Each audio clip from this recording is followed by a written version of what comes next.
Jai Shri Krishna.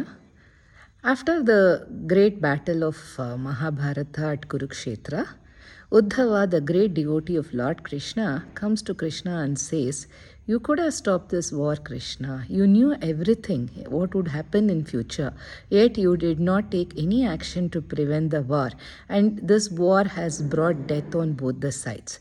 For which Krishna just smiled and said, "See, I was helpless. I was waiting to be called, but nobody called me." You know, Dharmaraya or Yudhishthir was playing the game of dice. If he had called me, I would have won for him. But he did not. He did not even want his brothers to tell me that he is going to play. And I was waiting at the doorstep that he would call, "Krishna, come to my aid," or "Krishna, come with me." Then I would have gladly gone and seen to it that he won the game. And this battle would not have occurred.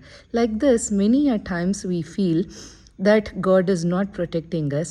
In fact, He is just waiting. He only wants us to call with great bhakti, and once you call Him, He is always there as a humble servant. Jai Shri Krishna, wishing you all a happy, healthy, and prosperous 2026. Thank you.